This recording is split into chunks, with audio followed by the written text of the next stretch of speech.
Chapter 1. Dad, can we please go home now? I ask. Dad lets out his infamous, agonizingly goofy laugh that seems to shake the whole minivan from the driver's seat. Ugh. Even though I can't see it from the back seat, I know his little pot belly is jiggling like a boat of jelly trying to capsize itself. Honey, he says, we just got here. You haven't seen a single thing that this wonderful park has to offer, and it's got some real doozies, I'll tell you that. Yep, only Dad would use the phrase as horrifyingly cheesy as real doozies.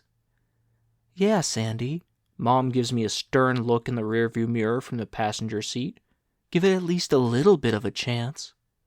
I slump back into my own seat. Oh, all right.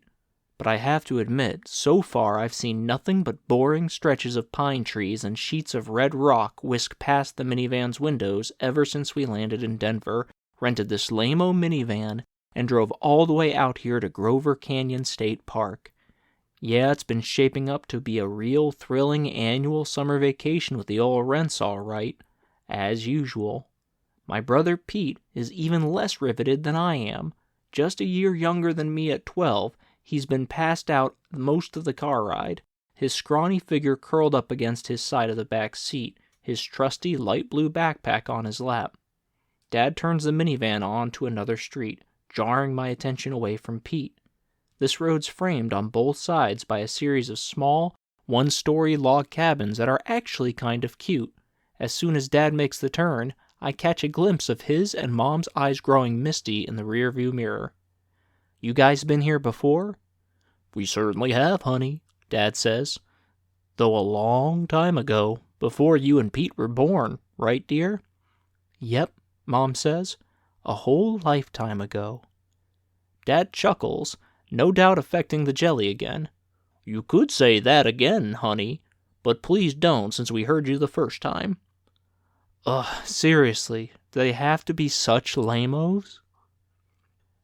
Seriously, did he have to be such a lame-o? Still, it's weird he and Mom didn't mention that little fact to Pete and me before, not a single time while planning this whole trip. Dad pulls the minivan into one of the cabin's short dirt driveways and kills the engine. Well, that ought to do it. Don't you dare turn the car back on, I say as he twists the key in the ignition, wraps his arm around the back of Mom's seat, and gazes behind him as if he's going to back the car out of the driveway and then pull out of the park all the way back to the airport. He really sells it, even easing the minivan back a bit. Finally, he grins his notorious goofy grin, which I immediately want to slap off his face. Just joking. Yeah, no kidding. I make sure to keep my own face as rigid as all the red rock we've seen so far. Somehow, a hint of a smile hovers on Mom's lips, as usual. To this day, I'm still not totally sure if she actually finds Dad's painfully cheesy jokes funny, or if she just smiles to humor him, or maybe even out of pity. Dad kills the engine for good, and we all climb out of the car, including Pete, who has finally woken up. The intense mid-afternoon Colorado heat beats down on me, but I'm used to it, what with growing up in Florida and all. Speaking of heat, the sun glares off Dad's super bright pink and yellow Hawaiian-style t-shirt. Not sure why he feels like he's in Hawaii, but... Hey Dad, I say. The loud and obnoxious shirt company called and... Let me guess, he says. They want my shirt back? No, they want to buy the rights to yours so they can sell it on the front page of their latest magazine, Loud and Obnoxious Shirts for the World's Biggest Dorks, and make an absolute fortune. Dad grins as he stretches his back. Good one, Sandy. Pete grins too, though it's clearly his I don't really want to but I can't help it grin. Mom's hint of a smile grows a little more also. As we all stretch a bit and Pete lets loose a huge yawn, I check out the area. Most of the other cabins sport empty driveways, though a car or pickup truck sits in a few. What sounds like twangy country music drifts from somewhere a bit further down the block. Hopefully that won't be going on the whole time we're here. Then we all head to our own cabin, the kind where you can see all the individual logs it's made of stacked on top of each other, like every cabin on the block.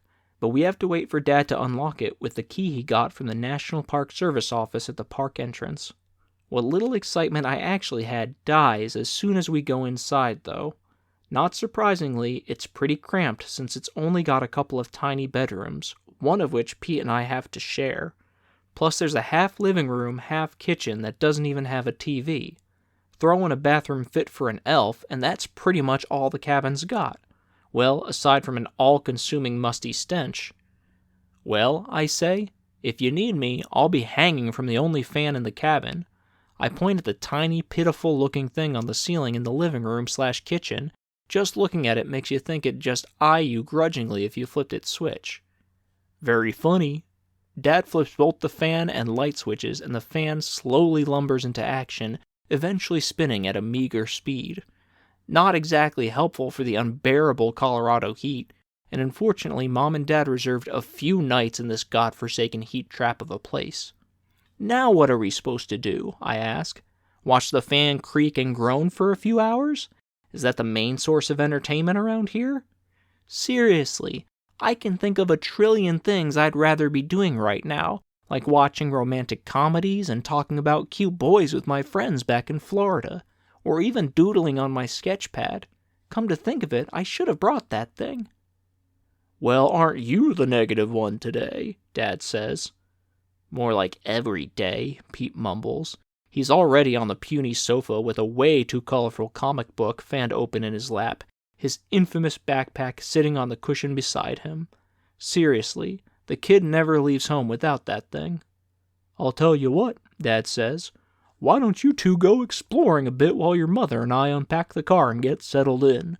This is a pretty terrific park, you know. Oh, I'm sure it's very terrific, Dad. You see, what makes it so special is it has several canyons, and these canyons have very extraordinary things called emerald veins running along their bottoms. He then, unbelievably enough, holds up both his hands and ripples his fingers as he croons. Ooh. I quirk an eyebrow at him. Dad, for the love of God, stop. And emerald veins? What the heck are those? He chuckles, though thankfully ceases the crooning and finger rippling.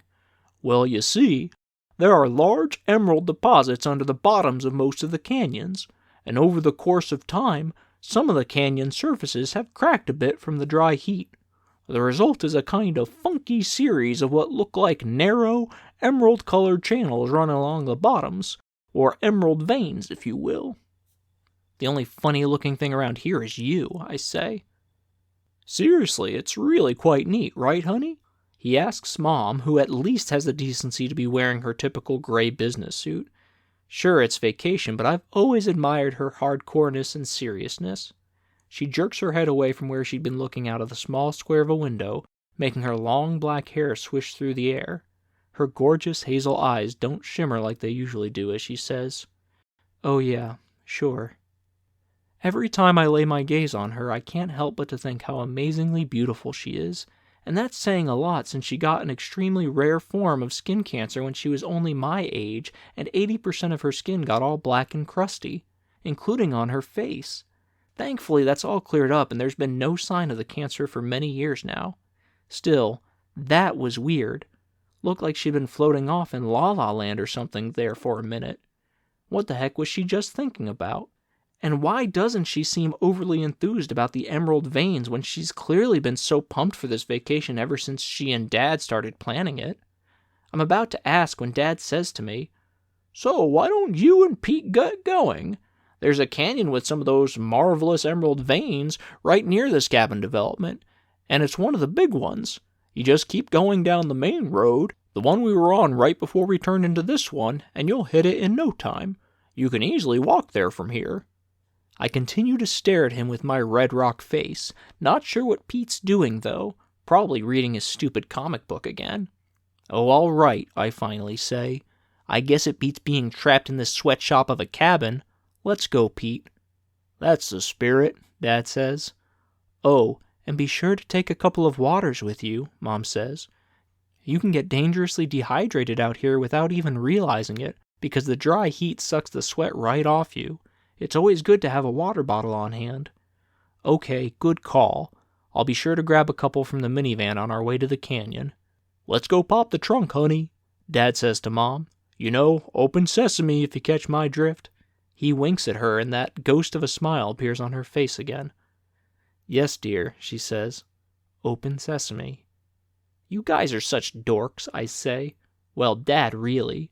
But I can't help but notice there seems to be an extra meaning behind the glances they just exchanged. A very small, special extra meaning, but it vanishes as quickly as it appears. Odd. Pete puts down his comic book and we all leave the cabin. Dad pops the trunk on the way to the minivan and I fish out 2 unopened water bottles from a case in the back. Oh, Dad, I say as he and Mom start pulling the suitcase out of the trunk. Your fly's open. Again? He asks with that same horrendous goofy grin as he bends down to fix it. I was totally lying, of course. I roll my eyes as I turn around and keep heading down the dirt driveway with Pete, but not before I notice the smile has faded from Dad's face when he realizes his fly is completely fine.